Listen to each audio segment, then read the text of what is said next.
A concluir estas conferencias con el título del tema Las tentaciones de Jesús. En Mateo 4, versículos del 1 al 10, la Biblia nos describe este relato maravilloso de la forma como Jesucristo se enfrentó a Lucifer, a Satanás, que él mismo le llamó el príncipe de este mundo. Entonces Jesús fue llevado por el Espíritu al desierto para ser tentado por el diablo. Y después de haber ayunado 40 días y 40 noches, tuvo hambre. Y vino a él el tentador y le dijo: si eres hijo de Dios, di que estas piedras se conviertan en pan. Él respondió y dijo: escrito está, no solo de pan vivirá el hombre, mas de toda palabra que sale de la boca de Dios. Entonces el diablo le llevó a la santa ciudad, esta es la segunda tentación, y le puso sobre el pináculo del templo y le dijo: si eres hijo de Dios, échate abajo, porque escrito está, a sus ángeles mandará cerca de ti, en sus manos te sostendrán, para que no tropieces con tu pie en piedra. Jesús le dijo: escrito está también, no tentarás al Señor tu Dios.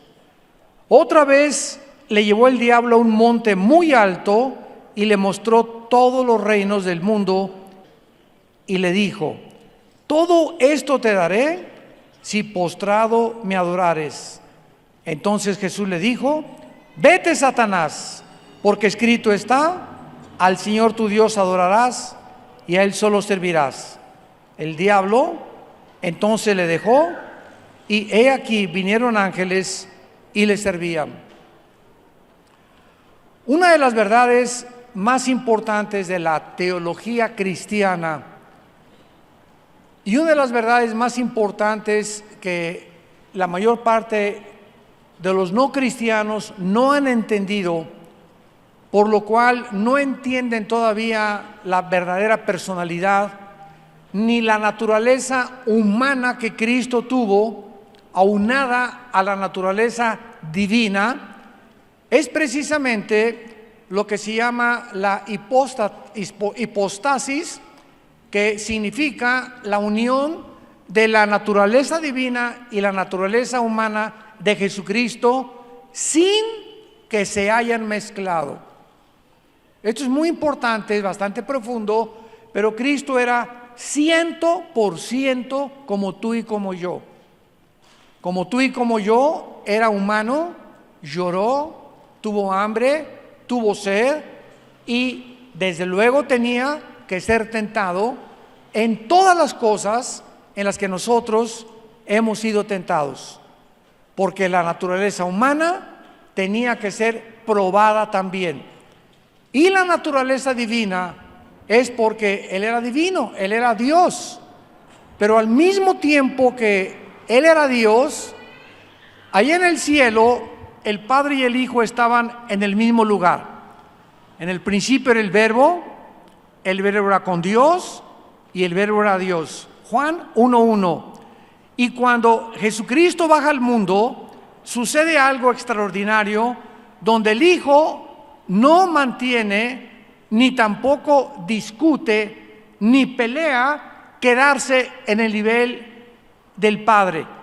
Sin dejar de ser divino, se pone Él debajo del Padre, se somete al Padre para quedar bajo la voluntad del Padre, mientras mantenía su naturaleza humana para demostrarnos a nosotros que sus poderes divinos los ponía bajo el Padre para actuar bajo la voluntad del Padre, y nunca, mientras estuvo debajo del Padre, hizo su voluntad. Dice el capítulo 6 de San Juan: no he venido para hacer mi voluntad, sino la voluntad de Dios. Hace algún tiempo, un musulmán, estaba mi esposa y yo en una nación europea, y un taxista me dijo, quiero hacerle una pregunta. Sí, le contesté. Ustedes dicen que Jesús es Dios. Claro que fue Dios. Y me dijo, ¿acaso Dios puede morir? Y me quedé así. Muy buena pregunta, porque ustedes dicen que es Dios, pero contésteme, ¿puede acaso morir? Porque si Dios muere, me contestó el musulmán muy inteligente, se paralizaría el universo. Entonces, ¿cómo pueden ustedes sostener y decir que Jesús fue Dios y al mismo tiempo decir que murió Dios? ¿Cuál es el problema de este musulmán? La ignorancia de las naturalezas de Jesucristo. Y le dije, efectivamente, Jesucristo era Dios, pero también era hombre. Y la persona que murió en la cruz del Calvario no fue Dios, sino Jesucristo hombre. Dios puso en su naturaleza humana los pecados de todos nosotros, porque Dios no puede pecar. El que no conoció pecado se hizo pecado en nuestro lugar, y cuando Él dijo, en tus manos te encomiendo mi espíritu, la persona que moría en la cruz tenía que ser humano, pero tenía que ser Dios. ¿Por qué?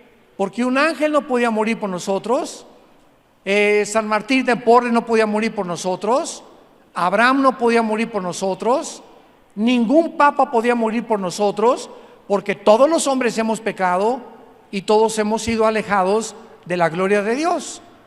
Entonces, en la cruz solo Dios nos podía perdonar, por lo que en la cruz tenía que haber un hombre y tenía que haber un Dios. En la humanidad Él llevaba nuestros pecados, y como Dios, solo Dios puede perdonar. Ningún ser humano puede perdonar los pecados de nadie. Así que cuando nosotros comenzamos a comprender las dos naturalezas, fue precisamente lo que ignoraba este musulmán. Cuando ya le expliqué que en la cruz no moría Dios, porque Dios no puede morir, sino Cristo hombre, el Hijo del Hombre se le llamaba continuamente, comenzó a entender y dijo, qué profundidad de verdaderamente la doctrina cristiana. No lo sabía, lo ignoraba, pero ahora lo entiendo. En la primera carta del apóstol Juan, en la primera carta, no en el Evangelio de Juan, en 1 de Juan capítulo 4, versículo 2, dice la Biblia, en esto conozcan el Espíritu de Dios. Todo espíritu que confiesa que Jesucristo ha venido en carne es de Dios. Y todo espíritu que no confiesa que Jesucristo ha venido en carne no es de Dios, y este es el espíritu del anticristo, el cual vosotros habéis oído que viene y que ahora ya está en el mundo. Vamos a regresar a Mateo para poder abordar y desarrollar este tema y analicemos los tres ataques del diablo contra el Hijo de Dios para atacar su espíritu.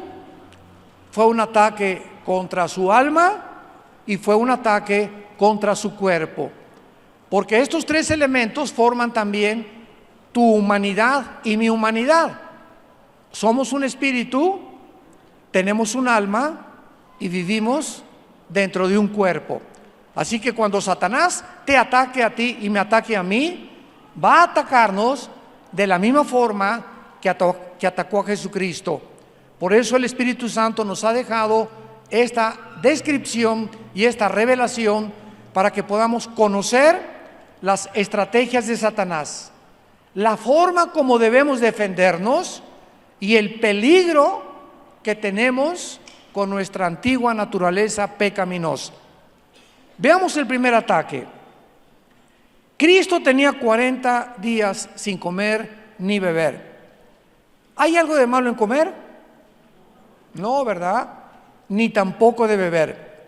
Entonces, cuando Satanás lanza su primer ataque, le dice a Jesucristo, si tú eres el Hijo de Dios, come, ¿verdad? Y de estas piedras que se conviertan en pan.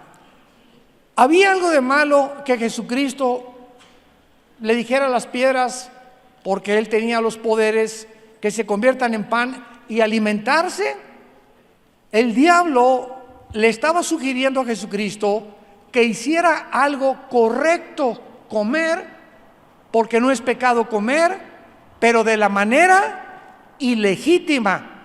Y ahí consiste el ataque del diablo, en hacernos creer que podemos usar lo bueno, pero de manera incorrecta.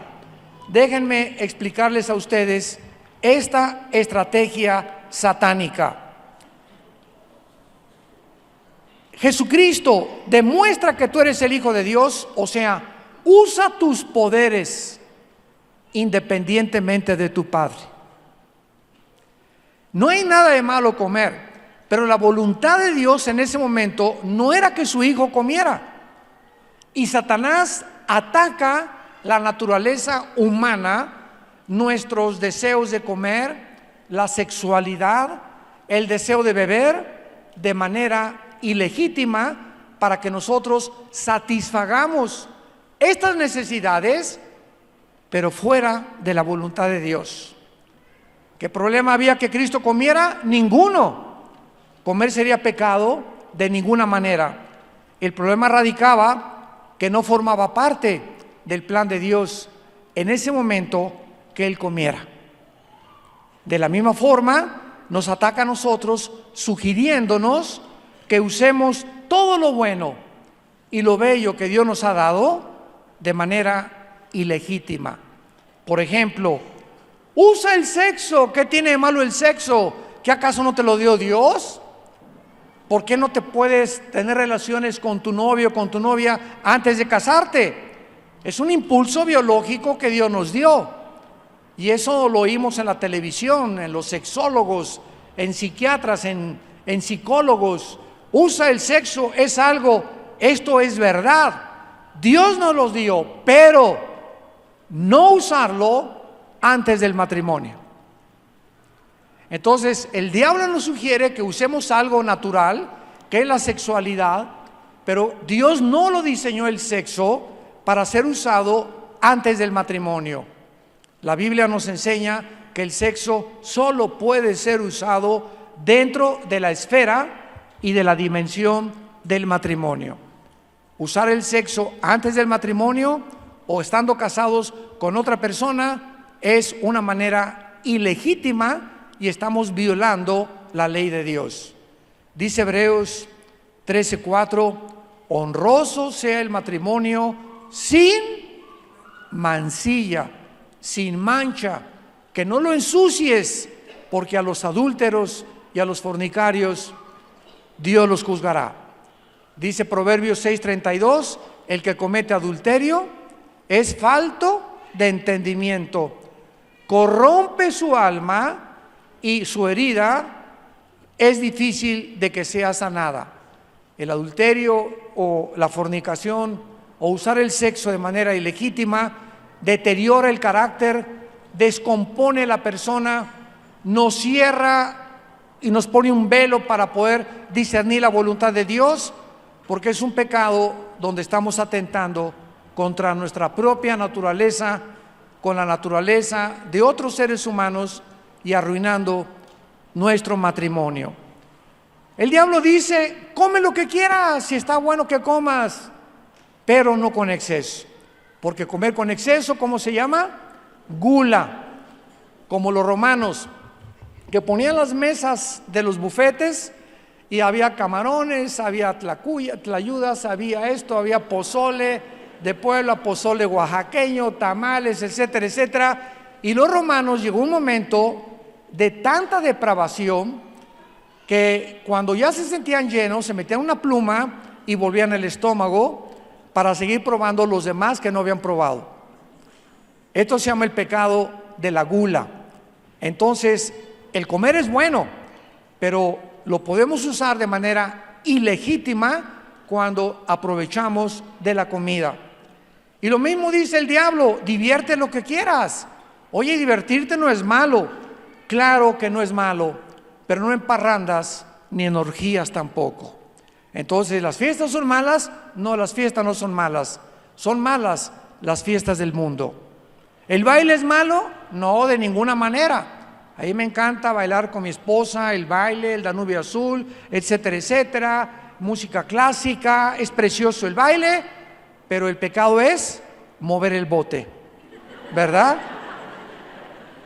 Con movimientos sensuales, que son los bailes modernos. Ahí es cuando ya estamos saliéndonos un poquito, porque estamos exaltando la sensualidad. Entonces, Satanás nos va a sugerir que hagamos algo correcto de manera equivocada. Nos va a sugerir que satisfagamos nuestros apetitos naturales de manera ilegítima. Que usemos el privilegio. Oye, tú eres cristiano, somos libres en Cristo, pero violando nuestra responsabilidad y viviendo en libertinaje. Hay una persona que me dijo un día: ¿usted cree que la salvación se pierde? Y le dije: no, pues no, la salvación no se puede perder, porque lo que Dios nos dio es salvación eterna, no temporal. Ah, bueno, usted está predicando que entonces podemos hacer lo que querramos, porque si no se pierde la salvación, pues entonces qué bonito, ¿verdad? Pues me voy a dedicarme al libertinaje, voy a hacer esto y el otro. Y le dije: en Gálatas capítulo 5, el apóstol Pablo dio un consejo: a libertad fuimos llamados, solamente que no usemos la libertad como ocasión para la carne. Entonces le dije a esta persona: el hecho que tú me digas que como sabes que la salvación no se pierde, te vas a aprovechar de eso para pecar, me habla que tú no eres cristiano. Dice Romanos capítulo 6, cuando Pablo descubrió esto: entonces perseveraremos en el pecado para que la gracia abunde. Y lo contesta en Romanos 6: de ninguna manera.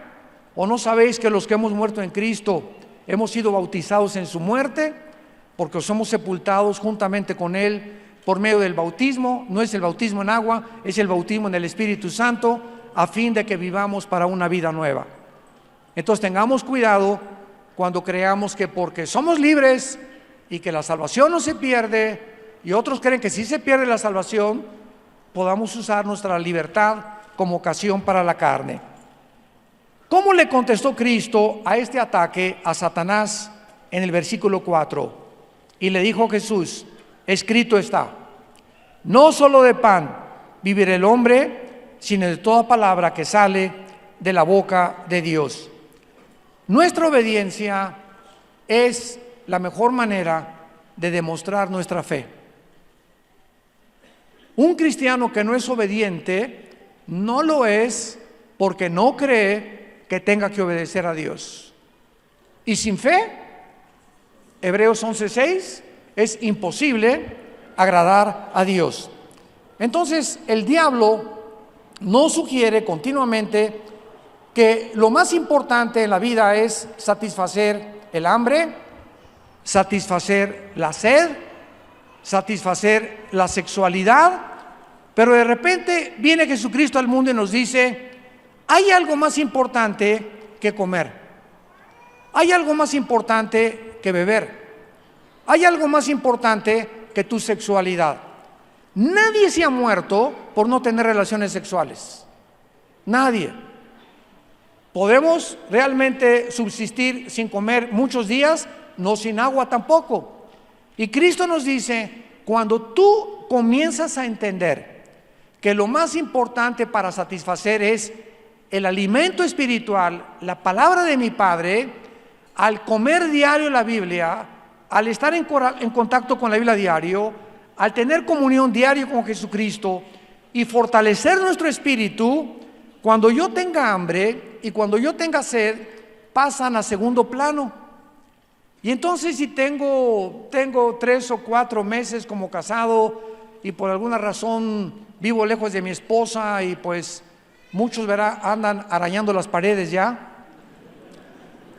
y dicen: es que mi esposa cometió adulterio porque pues ella me dice que nanay, y me castiga a mi esposa como con un chicote, me duele más que el chicote, que porque no le he dado dinero, etcétera, etcétera. Ahí descubrimos que no es verdad que tengamos que satisfacer muchas veces estos impulsos biológicos cuando vivimos cerca de Cristo, porque Él es el que nos fortalece y el gozo del Señor es nuestra fortaleza. Entonces tenemos que descubrir eso, que la Biblia nos fortalece de tal manera que podemos, ¿verdad?, en lo famoso ayuno, estar 1 o 2 días sin comer, pero no le recomiendo a nadie que ayune si tienes que trabajar. Si tienes diabetes, no te atrevas a ayunar. Si no puedes estar 1 o 2 días dedicado a estar en la palabra y a memorizar la palabra, no ayunes. De nada te sirve no comer, irte a trabajar y por acá, por ahí con dolor de cabeza, pero Dios le dice al arcángel Gabriel: mira, Panchito lleva 3 días que ni torta se ha comido, ponle una palomita. Y el ayuno no es para echarle manita de puerco a Dios, ni para forzar a Dios que nos cumpla nuestras necesidades. Voy a ayunar para que sane a mi hijo. ¿Dónde está eso en la Biblia? Voy a ayunar para que me dé un trabajo Dios. O sea, Dios me tiene que ver en un estado de sacrificio para que se acuerde de mí. Es el mensaje que le estamos mandando. Y Dios nos contesta: ¿que tú no sabes que mi misericordia es nueva cada mañana? ¿Tú crees que yo necesito que tú hagas sacrificios para que yo pueda satisfacer tus necesidades? De ninguna manera. Qué ignorante eres de mi naturaleza divina. Yo no busco sacrificios, busco obediencia.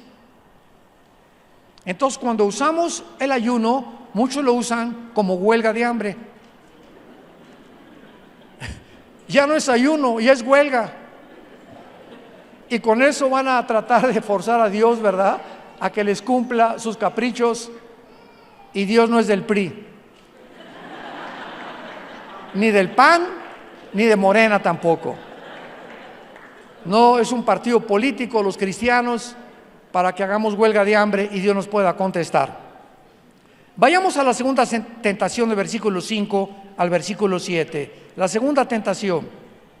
Entonces el diablo, notemos esto, que él nunca se va a dejar por vencido cuando nos ataca. Cuando nosotros vencemos una tentación, no creas que ya la hiciste.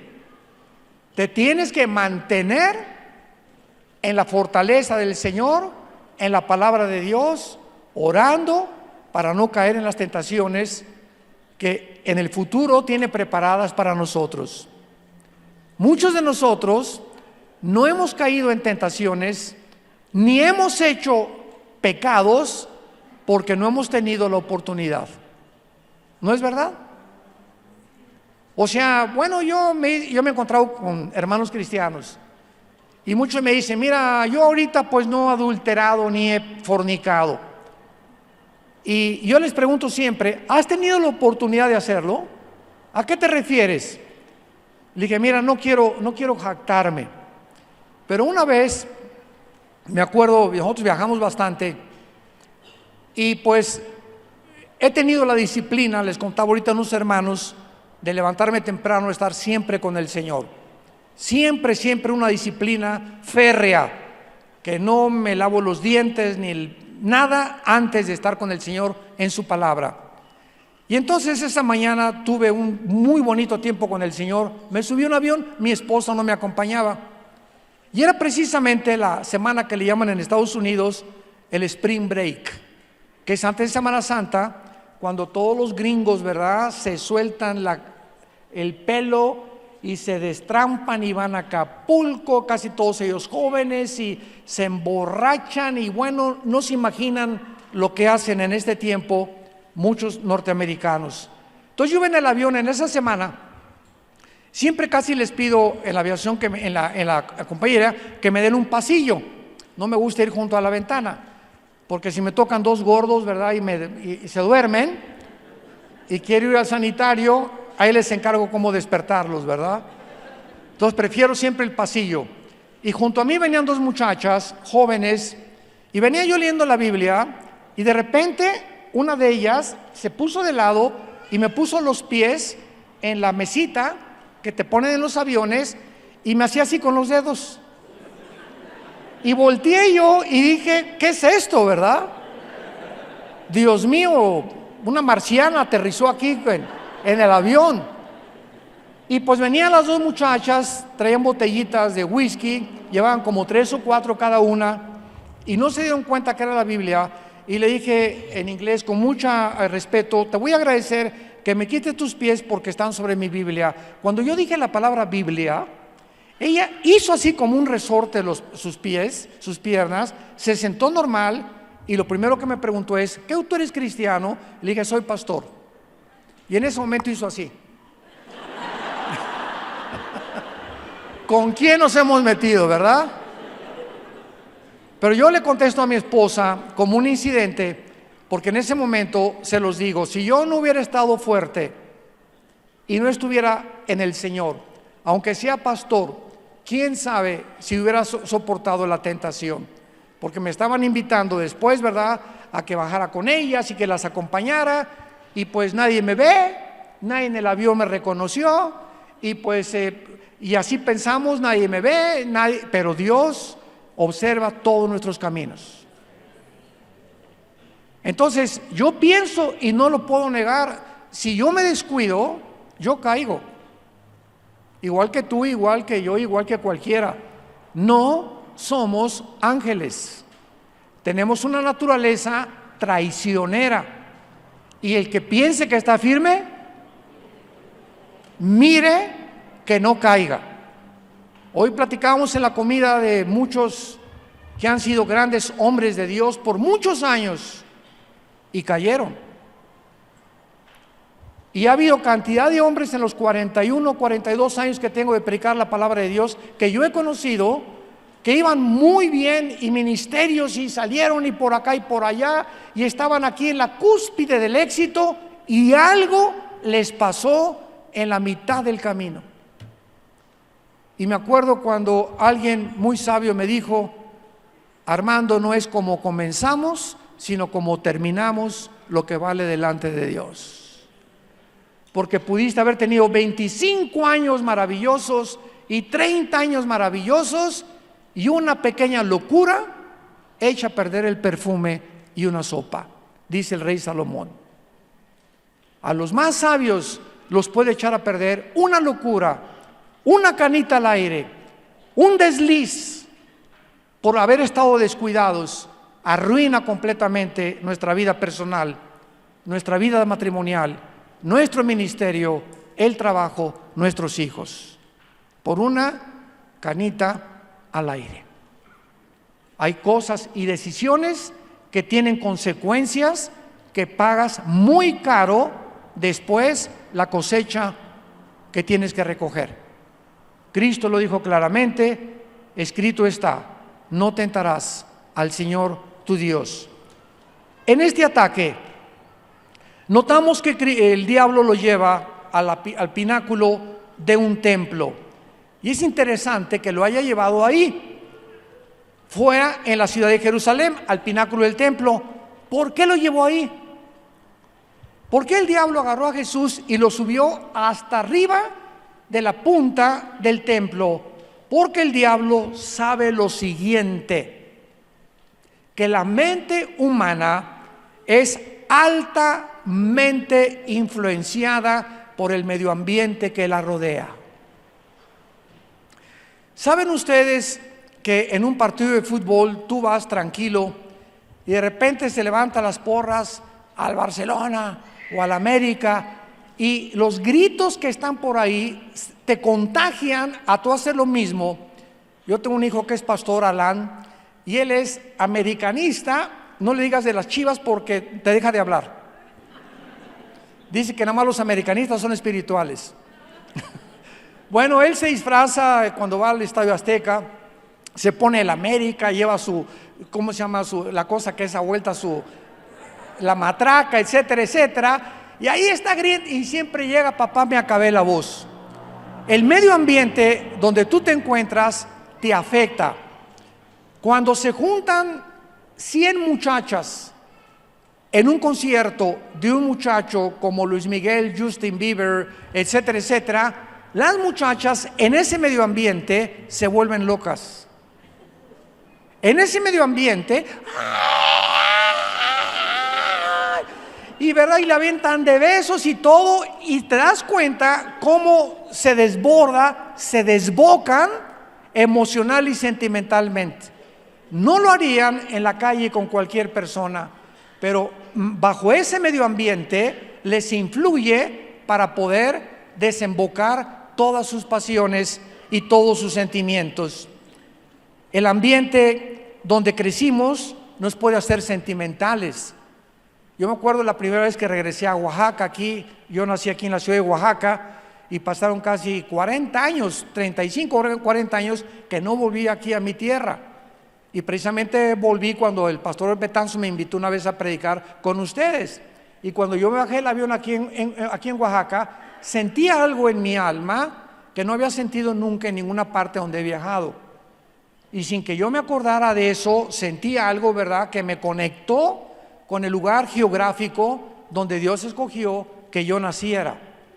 Pero muchas veces estos lugares nos conectan y nos traen sentimientos que nos cambian completamente. Cuando alguien se muere, por ejemplo, y pierdes un hijo, tu esposo, tu papá, yo no les recomiendo ver sus fotografías en 4 o 5 meses. Y ahí están los hermanos. Mi papá, mi hijo, pues ¿para qué lo ves? Guárdalas, o sea, al ver las fotos nos trae recuerdos que nos van a lastimar y van a tocar. El contacto con el medio ambiente nos lastima, y si te hace daño no lo hagas. Entonces, dentro de 5 o 6 meses que estés más fuerte, ve las fotos que te traen recuerdos sentimentales. Mientras tanto no las veas. Mi esposa se fue, hermano, mírela. ¿Para qué la veo? ¿Para qué la ves? Fíjense cómo somos, ¿verdad? O pasamos por un bosque y ahí hace ¿cuánto? 10 años tuviste una novia y pusiste en el bosque Chencho ama Chencha con un corazoncito, y después de 10 o 15 años regresas ahí y al ver el corazoncito en el árbol te trae memorias y comienzas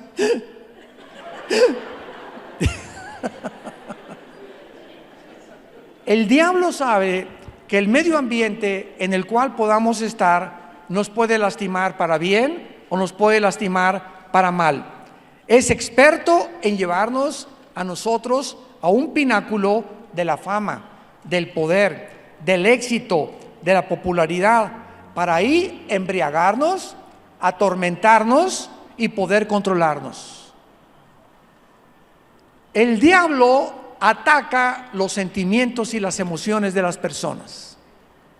Y cuando somos demasiados sentimentales o emocionales, yo por ejemplo, tenemos un familiar, me reservo su nombre, que es una persona, es mujer, y es muy inteligente de la familia de nosotros. Todos tenemos, ¿verdad?, la oveja negra y los que son listos y los que son brutos.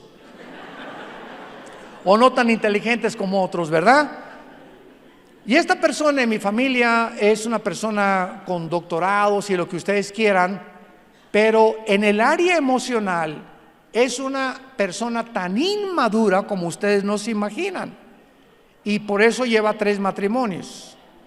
Entonces ella es brillante intelectualmente, pero en el área emocional los hombres la han conquistado, y por ser ella tan emocional y tan sentimental ha caído, y los hombres con los que se ha metido han sido o borrachos, parranderos o jugadores. El último le puso una tranquiza que no se imaginan. Finalmente esta persona en la familia ya entendió, gracias a Dios, y pues ya ahorita es madura, se casó con un hombre de Dios, pero tuvo que aprender que la inteligencia y el coeficiente intelectual que ella tenía no le ayudaba en el área emocional. Y así tenemos personas que están cocidas como una hamburguesa. La coces, se cose de un lado, ¿y qué pasa si no la volteas? Nadie se la come cruda, ¿verdad? Tiene que estar cocida de abajo y cocida de arriba. En el libro de Amós dice, son tortas no volteadas. Hay cristianos que en la iglesia y están en la juventud, la presidenta de la femenil, y van y reparten folletos, y en su casa le pegan a la esposa. En su casa a sus padres son unos desobedientes, pero aquí en la iglesia son jóvenes que destacan por todo su énfasis en la Biblia, etcétera, etcétera, son tortas no volteadas. Dios nos quiere coser de los dos lados, del área sentimental y emocional y del área espiritual. Así que el diablo es experto en poder atacarte el área donde estás crudo, el área donde estamos débiles, para ahí meter el trinche y tratar de debilitarte emocionalmente. Él es muy, muy inteligente. ¿Cuál fue la defensa de Cristo en el versículo 7 contra este ataque? Escrito está: no tentarás al Señor tu Dios. En otras palabras, ¿qué podemos entender acerca de esta defensa? Que casi todas las herejías que han entrado al cristianismo han tenido su origen en tomar versículos aislados de la Biblia como el diablo los usó. ¿Ya lo notaron que usó la Biblia? El diablo le dice a Cristo y le cita el Salmo 91:11. Oye, escrito está: a sus ángeles mandará a que tu pie no tropiece en piedra. Dicen que el diablo nunca es más diablo que cuando trae la Biblia debajo del brazo. El hecho que una persona traiga la Biblia así, no creas que es cristiano. El diablo se la sabe de memoria. El diablo sabe que Cristo es Dios y los demonios también, pero no obedecen. Entonces de nada te sirve conocer la Biblia y ser un experto en teología y en soteriología y en escatología y angeliología, y sin embargo eres un rebelde a sus mandamientos. Hace muchos años había un gran escritor en México muy famoso, ya murió. Escuchen esto: este hombre en México tradujo la Biblia del griego al castellano. Imagínate nada más, ¿no?, el trabajo tan minucioso y tan detallado que se requiere para hacer esto. Y una vez me invitaron a un debate contra él y me dijeron que él había oído de nuestra persona y quería debatirme por el radio. Esto fue por el radio, no fue por la televisión. Y cuando yo oí que él era el traductor de la Biblia, del Nuevo Testamento, lo primero que pensé fue: pues es cristiano. Oye, si alguien conoce el Nuevo Testamento, es él. Las palabras originales de todo, etcétera, etcétera. Y entonces comenzó el debate y yo no entendía por qué él me quería agredir. Y oiga, usted cree, y siempre presumiendo, como dijo en el griego, hablaba en griego, y me quería apantallar en el griego diciéndome: pues yo conozco mucho más que tú.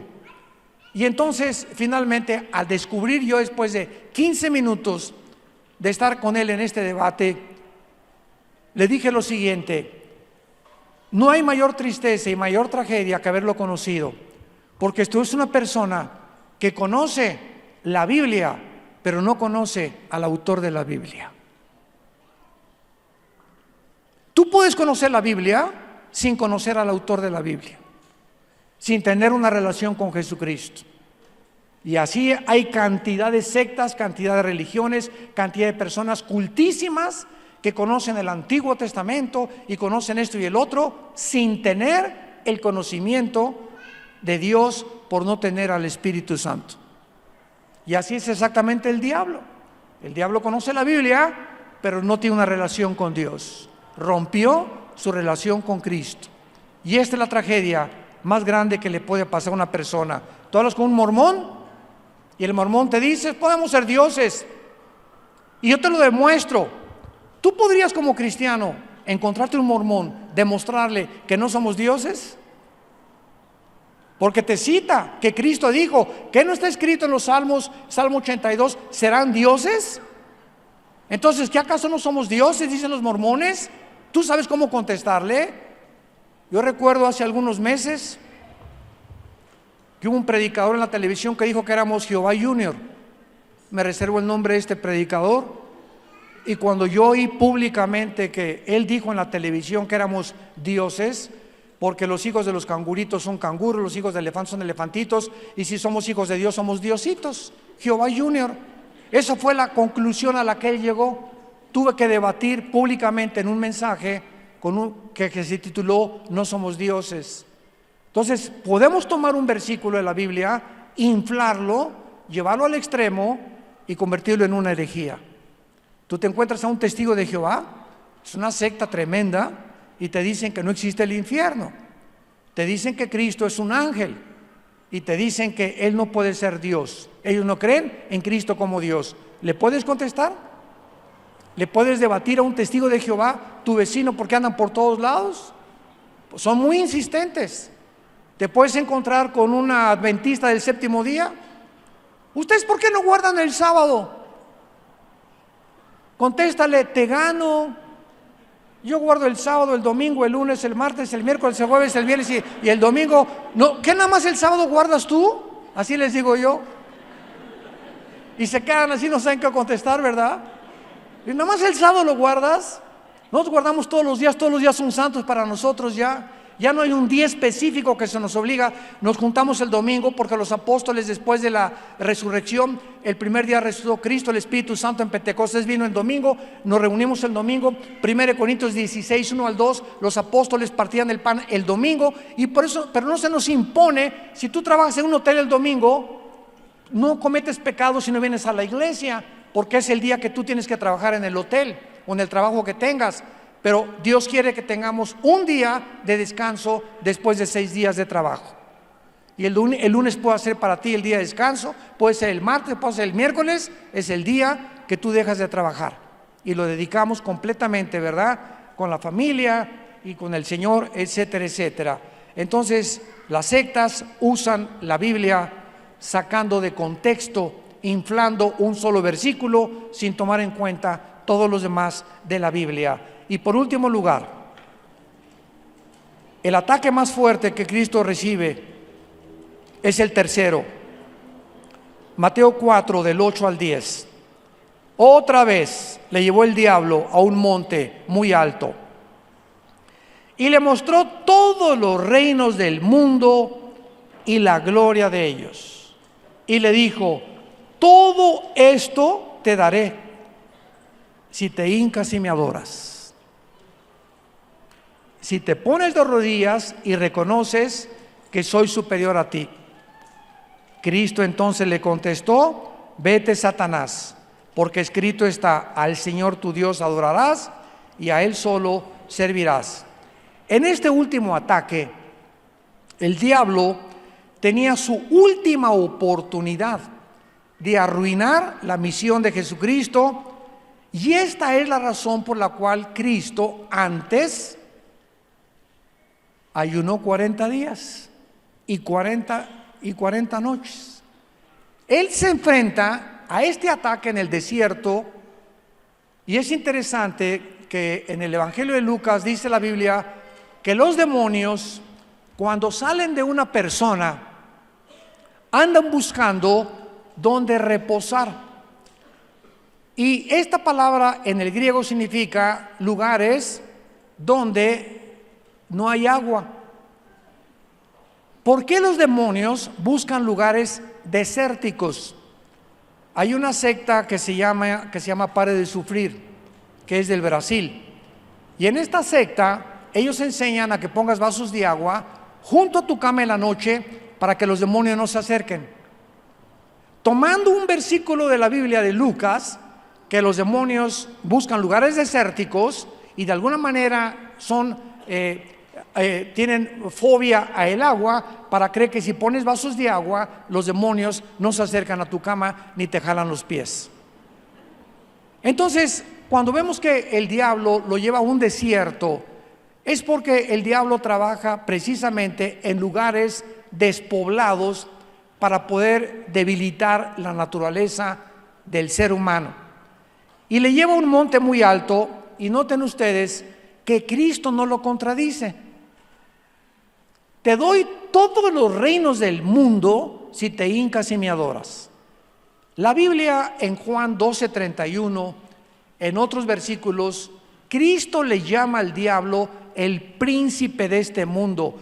Cristo le adjudica a Satanás un título de realeza. Él es un príncipe. Y antes del príncipe, ¿qué es? Rey. Antes de que él cayera, era el rey. Y cuando él cayó, bajó al principado, con sus principados satánicos. Entonces, es verdad que el mundo, de alguna manera, lo controla el diablo. Primera de Juan 5:19. El mundo entero está bajo el control del maligno. Entonces, el diablo es experto en ofrecerle a los seres humanos, políticos, deportistas, entrenadores, músicos, todo aquello que ellos quieren, si le venden su alma por un plato de lentejas. Que cualquier éxito que tú alcances en la vida, como cantante, como deportista, como profesionista, como ministro de Dios, y llegas a la cúspide y allá arriba al éxito, si tú no tienes a Dios allá arriba, mientras más alto, más rápido caes. Porque las alturas nos descomponen. El aplauso nos descompone. La adoración de la gente nos descompone. Porque no fuimos nacidos para recibir la gloria la recibe Dios. Entonces, el diablo es experto en decirte: te doy todo lo que tú quieres, sírveme, híncate y adórame. Yo que te pregunto en esta tarde, ¿a quién le estás entregando tu alma para poder triunfar en la vida? Es que mi jefe, me dijo una muchacha de mi trabajo, me dijo que me invitaba a tomar un café. Pastor me habló como a las 10 de la noche, se la pasé a mi esposa. Hermana, es que mi jefe me invita y es casado, ¿qué hago? Yo soy soltera. Mi esposa le dijo: no te atrevas a aceptar una invitación de tu jefe. Es que me dijo que me iba a aumentar el sueldo. Y entonces le contestamos: estás vendiendo tu alma al diablo por un miserable sueldo. Porque a lo mejor sí te aumenta el sueldo, pero este es un hombre casado, trae un anillo, y este anillo, ¿sabe lo que significa? Que ya no salimos del mercado. Cuando una mujer ve este anillo, huye, salte corriendo, porque ese hombre ya no está en el mercado, ya no está en el menú. Esto significa que ya estamos unidos a una mujer.